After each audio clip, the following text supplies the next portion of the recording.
Nos llaman navegantes del vacío. Un título elegante para aquellos que nos aventuramos en el estrecho espacio entre las estrellas. Navegamos el abismo, la nada, ese maldito vacío que se extiende entre todo. No es un lugar para los débiles de corazón o de mente. He visto cosas ahí afuera, en esa extensión desolada.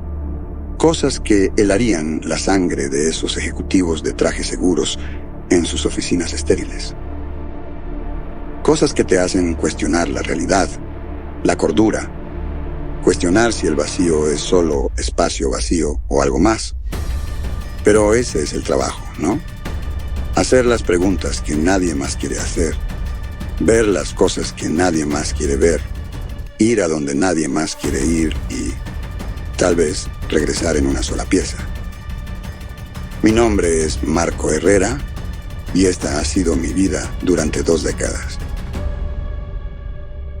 Saltar a través del abismo, mirar ese vacío y cuestionar mi propia cordura se ha vuelto rutina, todo mientras transporto carga entre rocas desoladas para una corporación que valora más las ganancias que el bienestar de sus pilotos. Nos llaman personal esencial, el sostén del comercio interestelar.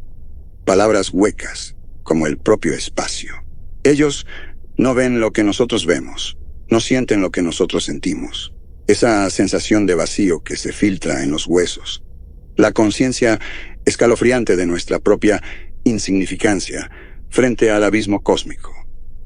No saben lo que es estar verdaderamente solo, rodeado por una nada tan profunda que amenaza con tragarte por completo. Revisé el cronómetro. 1400 horas estándar de tiempo de nave.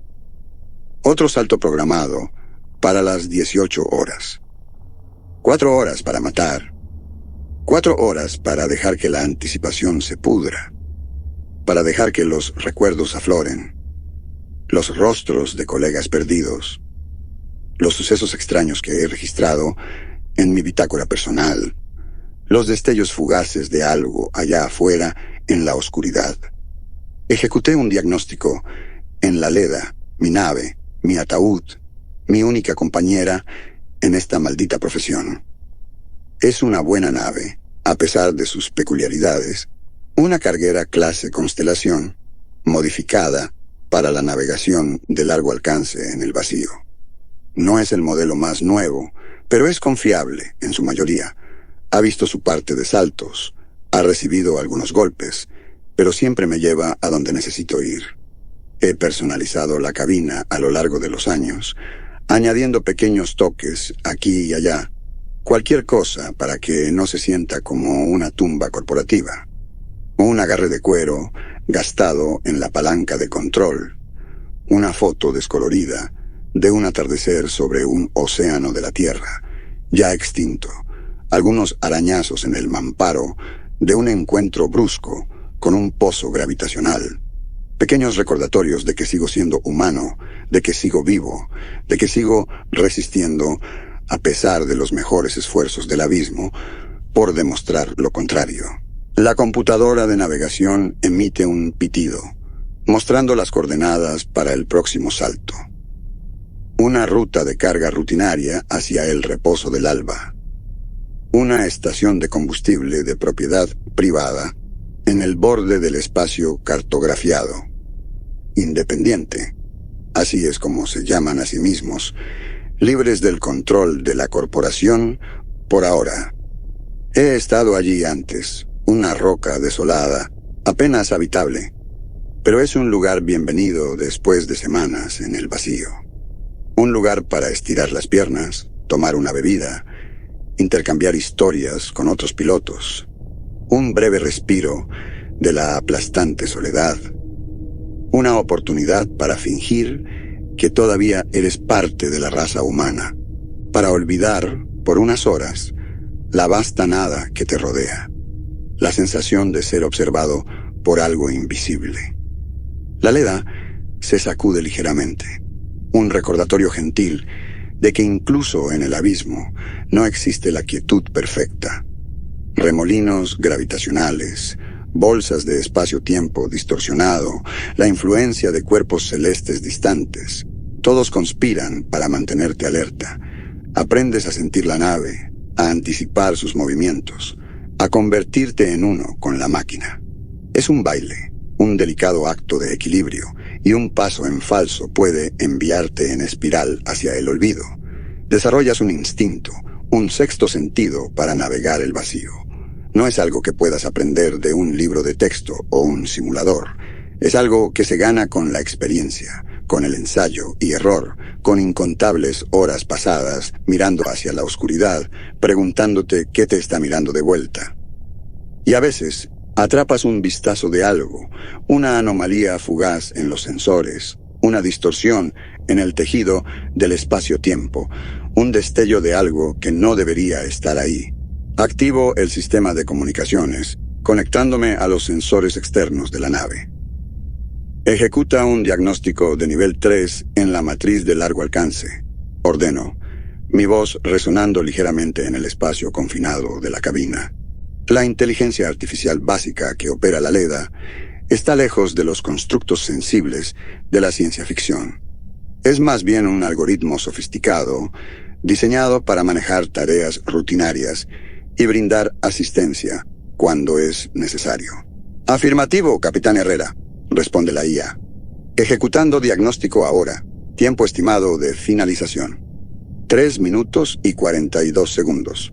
Mientras el diagnóstico se ejecuta, abro mi bitácora personal, un diario donde registro mis experiencias, observaciones y cualquier anomalía encontrada durante mis saltos.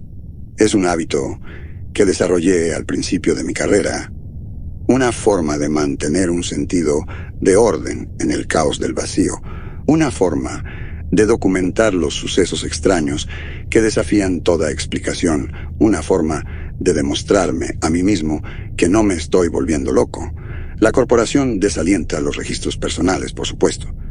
Prefieren que sus pilotos sean engranajes sin pensamiento ni sentimiento en la máquina. Pero siempre he sido un poco rebelde, un poco cuestionador, y el vacío tiene una forma de hacerte cuestionar todo.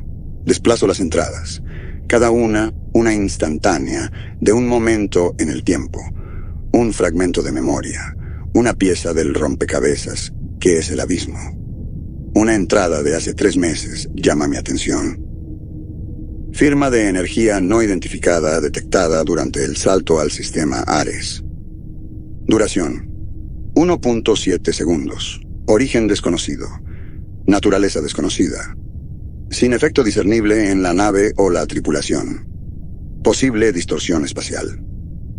Debajo de la entrada he adjuntado un archivo de datos con las lecturas de los sensores, una serie de números y gráficos que no significan nada para el ojo inexperto, pero que para mí cuentan una historia de algo extraño, algo inexplicable, algo que no pertenece al universo ordenado y predecible que la corporación quiere que creamos. Otra entrada, esta de hace 6 meses. Anomalía visual observada durante el salto a Gliese, 581C. Duración aproximada, 5 segundos. Descripción: objeto de origen y composición desconocidos. Configuración geométrica observada contra el fondo del vacío. Tamaño estimado excede los límites de clasificación de naves actuales, según evaluación visual. No se registraron lecturas de sensores correspondientes. Se requiere análisis adicional. Recuerdo ese momento vívidamente. Un destello fugaz, una distorsión en el borde de mi visión. ¿O fue mi imaginación? La imagen está grabada en mi memoria. Una silueta angular y definida contra los colores arremolinados del vacío. Un objeto o una estructura, quizás, con bordes afilados y facetas que parecían entrelazarse de una manera que me hacía dar vueltas la cabeza. Era demasiado grande, mucho más grande que cualquier nave conocida. Incluso Las enormes naves de carga clase Titán parecían insignificantes en comparación. Su escala, basada en su distancia aparente y mi triangulación aproximada en el momento, era asombrosa. Debía tener el tamaño de una pequeña luna, sin propulsión, sin luces, sin características discernibles más allá de su geometría severa. No reflejaba ninguna luz, simplemente colgaba allí, un monolito negro y silencioso contra el tenue y distorsionado paisaje estelar del vacío. Mis ojos insistían en que estaba allí, pero mis instrumentos, sensores y escáneres decían lo contrario. Nada, espacio vacío. Y luego desapareció. ¿Un fallo en la matriz? ¿O algo más? La voz de la IA interrumpe mis pensamientos. Diagnóstico completo, Capitán Herrera. No se detectaron anomalías en la matriz de largo alcance. Todos los sistemas funcionan dentro de los parámetros normales. Como se esperaba, murmuró. Mantén escaneos pasivos continuos. Registra cualquier lectura inusual, por menor que sea. Afirmativo, Capitán Herrera. Cierro mi bitácora, mirando hacia la vista distorsionada y arremolinada del vacío. Es hermoso a su manera, una belleza aterradora o inspiradora, una belleza que puede volverte loco si no tienes cuidado. Cierro los ojos por un momento, tratando de despejar mi mente, tratando de sacudirme la sensación de inquietud que siempre acompaña a un salto.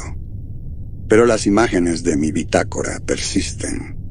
Las extrañas firmas de energía, la estructura, la sensación de ser observado. El vacío está lleno de secretos, y estoy empezando a sospechar que algunos de esos secretos es mejor dejarlos enterrados. Pero la atracción está ahí, el llamado de lo desconocido, el deseo de entender. Es un juego peligroso, este baile con el vacío. Pero es el único juego en la ciudad, y yo estoy completamente metido en él. Siempre lo he estado, siempre lo estaré. Un navegante hasta el final, o hasta que el vacío me reclame, lo que ocurra primero. El salto al reposo del alba fue tranquilo, una pequeña misericordia. La Leda regresó al espacio normal con su gemido habitual, el sacudón familiar que siempre hace que mi estómago se revuelva. La transición para mí siempre es la peor parte. Esa sensación de que tus entrañas se están reorganizando, tus sentidos rebelándose contra el cambio. Es una sensación a la que nunca te acostumbras, sin importar cuántos saltos hayas hecho. Pero termina rápido. Y luego estás de vuelta en el espacio real. O tan real como puede ser el espacio aquí en los confines. Más adelante, el reposo del alba era un pequeño punto contra el telón de fondo de una nebulosa distante, un grupo de luces aferradas a una roca apenas habitable. Un hogar por unos días, al menos, un refugio temporal de la aplastante nada del vacío, un lugar para fingir que todavía eres humano antes de que la oscuridad te llame de vuelta. Inicié la secuencia de acoplamiento, la IA guiando a la Leda a través del vector de aproximación. Las luces de acoplamiento de la estación parpadearon. Una bienvenida silenciosa. El reposo del alba era una operación independiente, una confederación informal de empresarios, ex empleados corporativos y corredores del vacío, buscando un lugar fuera del alcance de la corporación. La Leda se acopló con un suave golpe, los sujetadores magnéticos activándose. Apagué los sistemas principales y el silencio de la nave se asentó como un viejo amigo. Era un silencio diferente al del vacío. Un silencio lleno de crujidos y gemidos de la estación, el ruido distante de maquinaria, el murmullo de voces. Vida. Tomé mi bolsa, la colgué sobre mi hombro y me dirigí a la esclusa de aire. El aroma del café me golpeó al pisar la estación. El reposo del alba no era bonito, pero era funcional. Una red de pasillos llenos de contenedores de carga, talleres y habitaciones, todo apiñado dentro de un asteroide ahuecado. El núcleo central era un área común, un espacio tenuemente iluminado, con algunas mesas y sillas dispersas, un bar y una ventana panorámica que ofrecía una vista impresionante de la nebulosa. Un puñado de navegantes y trabajadores de la estación estaban reunidos allí, bebiendo, hablando en voz baja o simplemente mirando los colores arremolinados del cosmos. La cantina, el borde del vacío, estaba al fondo del núcleo. La dirigía un viejo espaciero llamado Javier Jefe Morales, un hombre que había visto más del vacío que la mayoría y tenía las cicatrices para demostrarlo. Era un elemento permanente en el reposo, un confidente, un cantinero, un guardián de historias, un repositorio de conocimiento sobre el vacío. Me dirigí al bar, el olor a licor barato y cerveza sintética llenando el aire. Jefe, limpiando un vaso con un trapo, asintió en saludo. «Marco», dijo, su voz ronca por años de respirar aire reciclado. «De vuelta otra vez. ¿Lo de siempre?» «Ya sabes», respondí tomando asiento en el bar. Lo de siempre era un trago de algo ámbar y fuerte, seguido de una taza del café reciclado de la estación. No era bueno, pero estaba caliente y húmedo, y ayudaba a aliviar el borde de la tensión. Jefe sirvió el trago, lo deslizó sobre la barra, y luego llenó una taza con líquido negro y humeante. «¿Viaje largo?», preguntó apoyándose en el mostrador. «Rutina», dije. «Carga al borde exterior. Nada especial». Me tomé el trago de un golpe, el líquido ardiente trazando un camino por mi garganta, una sensación familiar, un recordatorio de que todavía estaba vivo. «Escuché que hubo problemas cerca del sistema Ares», dijo Jefe, estrechando los ojos. «Perdieron una nave, una clase Titán. La corporación lo está manteniendo en secreto, como siempre». «Siempre lo hacen», dije tomando un sorbo del café. «No quieren asustar a los inversores». Sabía de la nave perdida. Era difícil no escuchar los rumores, incluso aquí en el borde de la nada. Otro barco fantasma, otra tripulación tragada por el vacío. «Dicen que fue un mal funcionamiento del motor», continuó Jefe, bajando la voz. «Pero escuché cosas, rumores». Hizo una pausa, mirando alrededor para asegurarse de que nadie escuchaba. «Dicen que la tripulación vio algo antes de que se apagaran. Algo grande, algo no natural». Levanté una ceja. «¿Le estás dando crédito a esas historias, Jefe?» «He visto suficiente en el vacío como para saber que cualquier cosa es posible», dijo, su mirada desviándose hacia la ventana panorámica. «Cosas allá afuera, cosas que no podemos explicar». Justo entonces, un piloto más joven, apenas lo suficientemente mayor para afeitarse, se acercó al bar con paso arrogante. Corbin, si recordaba correctamente. Joven, ambicioso, lleno de esa bravuconería ingenua que el vacío aún no le había arrancado. Era uno de esos corredores del vacío, todo estilo y nada de sustancia. Llevaba un traje de vuelo personalizado, adornado con parches e insignias de varias expediciones, la mayoría de las cuales sospechaba que ni siquiera había realizado. «Jefe, viejo amigo», exclamó Corbin, dando una palmada demasiado fuerte en el hombro del hombre mayor. «Prepárame un bailarín del vacío y que sea doble». «Estoy celebrando». Jefe suspiró, pero sirvió la bebida, una mezcla de varios licores que brillaba en un tono azul. «¿Celebrando qué?», preguntó. Corbin acababa de cerrar un trato para transportar un cargamento de alta prioridad al brazo de Perseo. «Gran pago», dijo Corbin, inflando el pecho. «Este es mi boleto a las grandes ligas, muchachos». «Brazo de Perseo, ¿eh?», dije tomando otro sorbo de mi café. «Eso es un viaje largo». «¿Seguro que estás listo para eso?». Corbin se rió. «¿Listo?». «Nací listo. Tengo la nave más rápida del reposo, y no le tengo miedo a un poco de oscuridad. Además», agregó con un guiño, «escuché que las entidades están particularmente activas por allá. Tal vez incluso logre ver una». Jefe resopló. «Sigue persiguiendo esos fantasmas, y terminarás como otro barco fantasma». «No son fantasmas», insistió Corbin, tomando un gran trago de su bebida. «Son reales, y yo seré el que lo demuestre». Justo entonces, un piloto más tranquilo y reservado se acercó al bar. Era mayor que Corbin, más joven que yo, con una expresión pensativa y ojos que parecían contener un profundo entendimiento de los misterios del vacío. Gabriel Ríos. Nos habíamos cruzado unas cuantas veces antes, generalmente en puestos como este. Era un solitario, como yo, pero había una intensidad silenciosa en él. Una sensación de que había visto cosas, experimentado cosas, que la mayoría de los pilotos ni siquiera soñarían. Asintió hacia mí, un saludo silencioso, y luego se volvió hacia Jefe. «Solo cerveza sintética, jefe», dijo, su voz suave pero firme. Jefe sirvió la bebida, y Gabriel se sentó unos taburetes más allá. Nos sentamos en silencio por un rato, cada uno perdido en sus propios pensamientos. Los únicos sonidos, el murmullo bajo de las conversaciones de los otros parroquianos y el tintineo de los vasos. Después de un rato me volví hacia Gabriel. «¿Escuchaste sobre esa nave perdida cerca de Ares?», pregunté. Gabriel asintió lentamente. «Difícil no hacerlo. Otro más para el vacío. Jefe aquí parece pensar que hay más en eso», dije, señalando al cantinero. «Algo sobre la tripulación viendo algo antes de desaparecer». Los ojos de Gabriel se estrecharon ligeramente. «Siempre hay más en eso», dijo, su mirada fija en algún punto distante más allá de la ventana panorámica. «El vacío no entrega sus secretos fácilmente».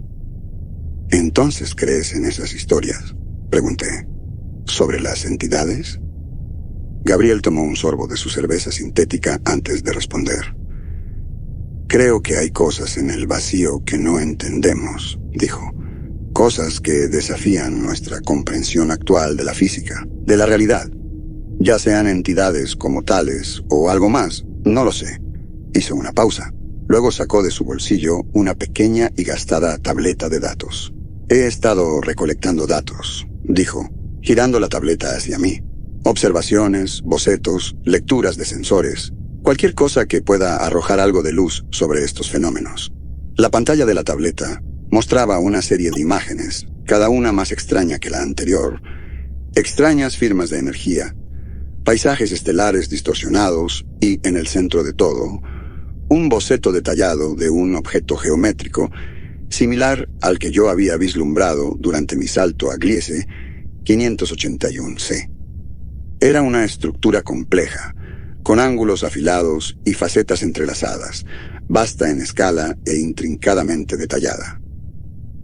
«Vi algo como esto», dije, señalando el boceto. «Durante un salto hace unos meses. Desapareció antes de que pudiera obtener una lectura adecuada». «Son reales», dijo Gabriel, con un toque de convicción en su voz. «Y no son solo alucinaciones, como la corporación quiere que creamos. Están interactuando con nuestra realidad de alguna manera, dejando rastros, por débiles que sean». Miré el boceto de nuevo, una sensación de inquietud asentándose en mi estómago. Una cosa era especular sobre fenómenos extraños en el vacío. Otra era verlos representados con tanto detalle, tener a alguien más confirmar tus propias experiencias.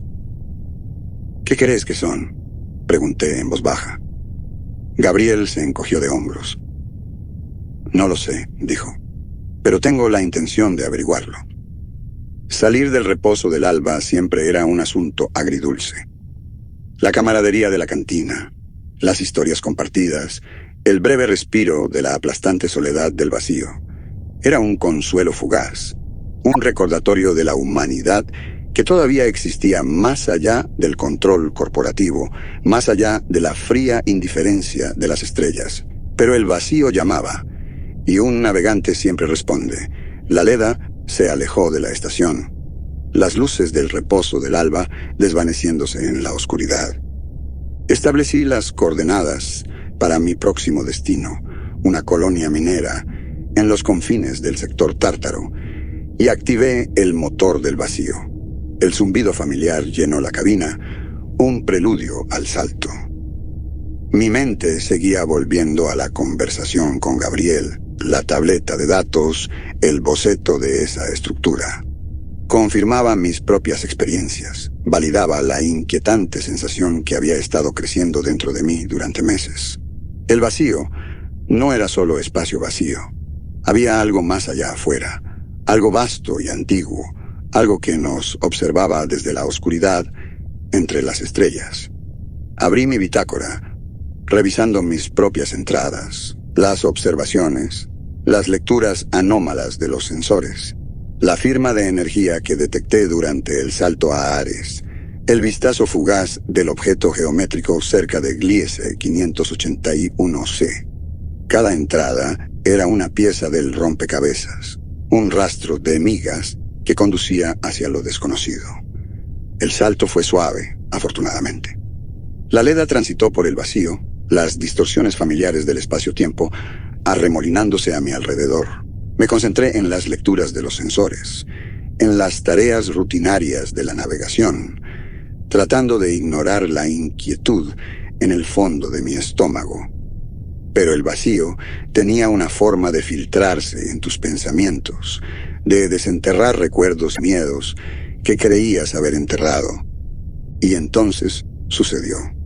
Los sensores de la nave registraron una distorsión localizada repentina en el campo gravitacional, una deformación del espacio-tiempo que no debería haber estado allí. No fue violenta, no hubo alarmas, no hubo sirenas, solo un sutil doblez de las reglas, como si el universo hubiera tenido un hipo, un evento localizado, de solo unos metros de ancho, directamente frente a la nave, como una onda en la superficie de un estanque. Y dentro de esa distorsión, lo vi. No fue una visión, no fue una alucinación, sino una observación.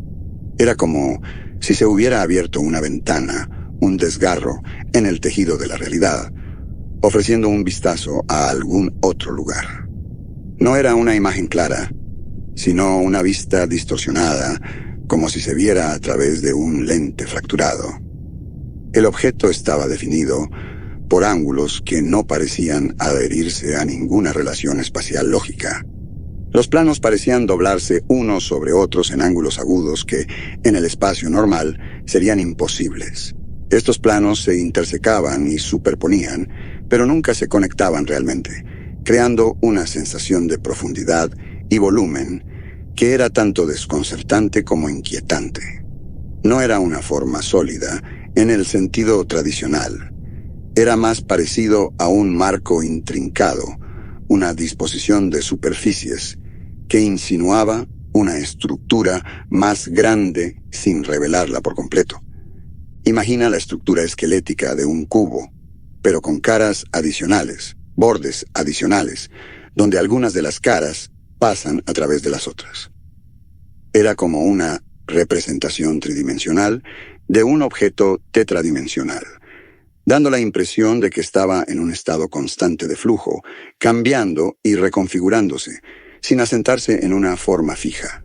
Era menos como una estructura física y más como una idea, un concepto hecho manifiesto, una ecuación matemática dada una forma visual que mi mente luchaba por procesar. No exhibía características reconocibles de una nave espacial. No había motores, ni ventanas, ni marcas, ni señales de vida. Sus superficies no eran reflectantes. En cambio, absorbían y distribuían la luz de manera no uniforme, creando una ilusión óptica inquietante. Algunas áreas parecían más oscuras de lo que deberían, mientras que otras emitían una luminiscencia interna que no parecía originarse en ningún punto específico. Esto hacía que el objeto pareciera estar presente y ausente al mismo tiempo, como si existiera parcialmente fuera de mi realidad observable, su forma siempre ligeramente fuera de sincronía con el espacio normal. La estructura del objeto parecía estar en constante movimiento, aunque era difícil definir la naturaleza de este movimiento. No era una rotación ni una traslación, sino más bien una alteración sutil de toda su geometría, como si sus mismas dimensiones fueran fluidas e inestables. Con la observación llegó la conciencia. No era una voz, no era un mensaje, sino una transmisión directa de intención, un saber. Era como si mi mente se hubiera conectado momentáneamente a una red alienígena, una red que existía fuera del espacio y el tiempo tal como los entendemos. Sentí una sensación de edad profunda, de una conciencia que había existido durante eones, observando, aprendiendo, evolucionando, una conciencia que era consciente de mí, de nosotros, pero no de una manera que sugiriera hostilidad o incluso curiosidad.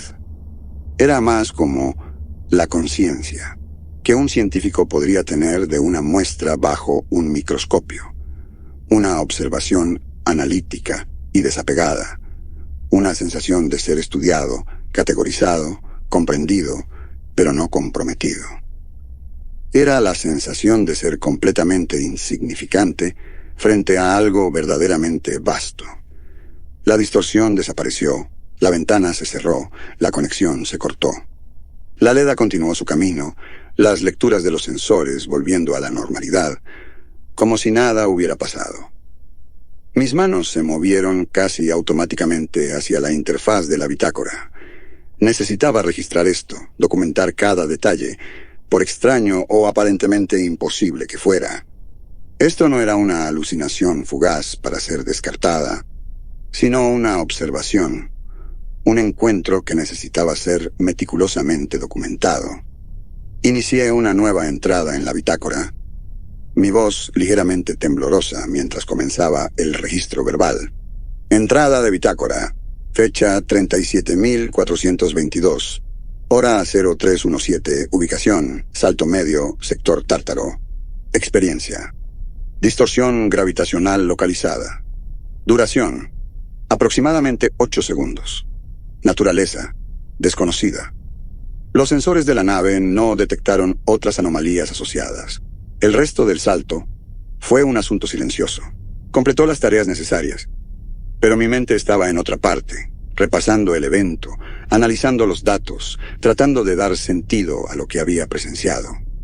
Cuando la Leda finalmente emergió cerca de la colonia minera, la vista de las estructuras mundanas trajo una extraña sensación de desapego.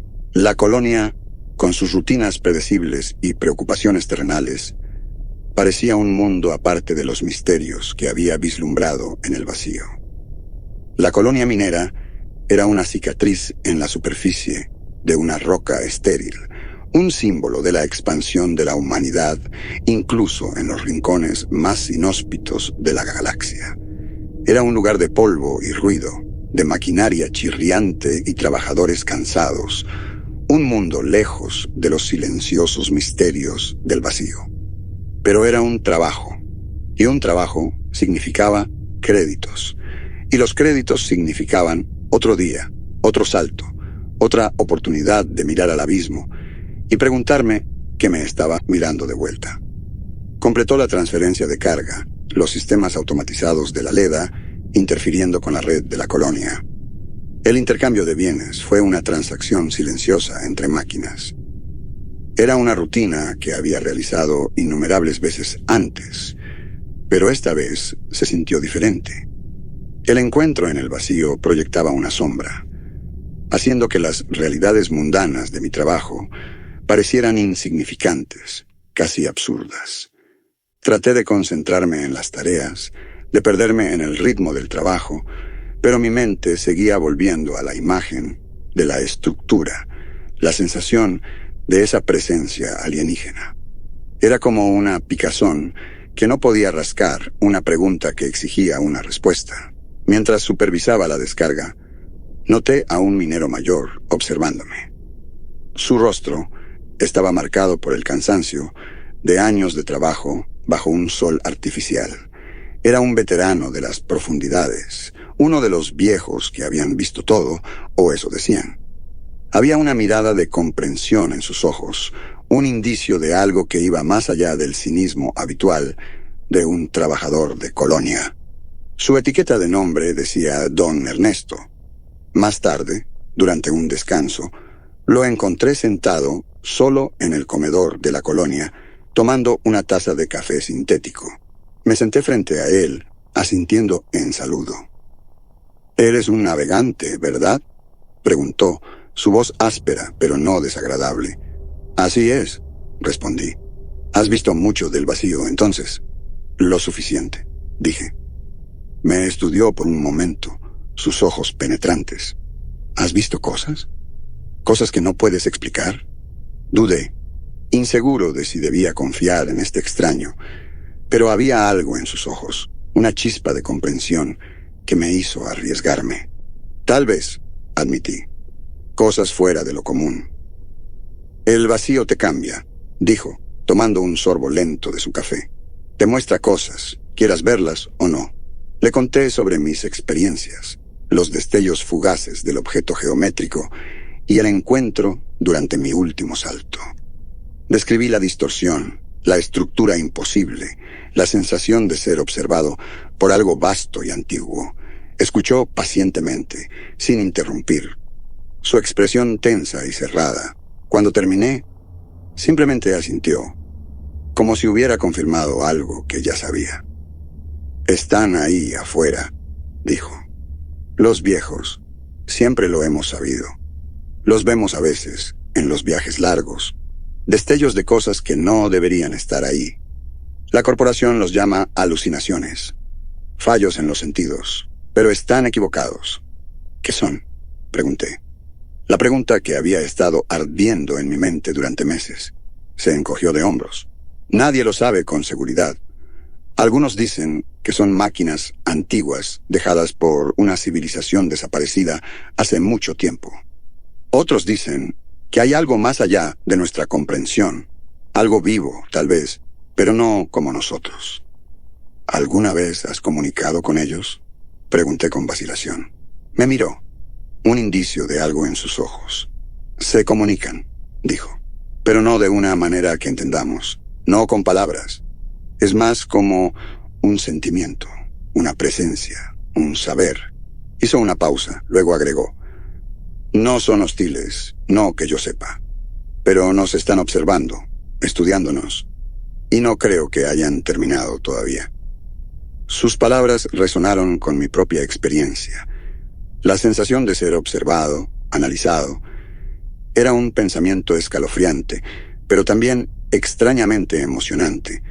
Saber que no estábamos solos en el universo, que había otras inteligencias allá afuera, incluso si estaban más allá de nuestro alcance. Antes de poder dejar la colonia, recibí un mensaje. Era de Gabriel. «Marco, creo que encontré algo. Coordenadas adjuntas. Una región del espacio donde estos fenómenos son más frecuentes. Voy a investigar. Encuéntrame allí si estás interesado». Las coordenadas eran para un sector en el borde del espacio explorado, una región conocida por su inestabilidad, sus anomalías gravitacionales. Era una propuesta arriesgada, aventurarse en territorio inexplorado, lejos de las rutas comerciales establecidas. Pero el llamado de lo desconocido era demasiado fuerte para resistir. Esta era una oportunidad para aprender más, para recopilar más datos, para tal vez incluso encontrarme con las entidades nuevamente en circunstancias más controladas, y tal vez para comenzar a entender su propósito. Tomé una decisión que iba en contra de todos los protocolos, todas las regulaciones, todos los instintos de autoconservación. Alteré el plan de vuelo de la Leda, estableciendo un curso hacia las coordenadas que Gabriel había proporcionado. Era un desvío, una desviación de mi ruta asignada, un riesgo que podría costarme mi trabajo, tal vez incluso mi vida. Pero algunas preguntas valen el riesgo. Algunos misterios exigen ser explorados. Mientras la Leda se preparaba para el salto, sentí una sensación de anticipación, de emoción, mezclada con una dosis saludable de miedo. Me dirigía hacia lo desconocido, persiguiendo sombras, persiguiendo un misterio que tal vez nunca se resolvería. Pero no estaba solo. Gabriel estaría allí, y tal vez otros, atraídos por la misma fuerza invisible, el mismo deseo de entender los secretos del vacío. Inicié la secuencia de salto, el zumbido del motor del vacío llenando la cabina. La leda se sacudió. Las estrellas fuera de la ventana, difuminándose en rayas de luz. Estaba dejando lo familiar atrás, aventurándome en la oscuridad hacia un destino desconocido. Pero mientras miraba los colores arremolinados del vacío, supe que estaba en el camino correcto. El camino hacia el descubrimiento. El camino hacia la comprensión. El camino hacia la verdad, fuera lo que fuera. El vacío esperaba, lleno de sus promesas silenciosas y peligros ocultos. Y yo, Marco Herrera, navegante del vacío, estaba listo para enfrentarlos, para buscar los ecos de lo desconocido y trazar un nuevo curso más allá de lo familiar, más allá de lo conocido, más allá del borde de todo.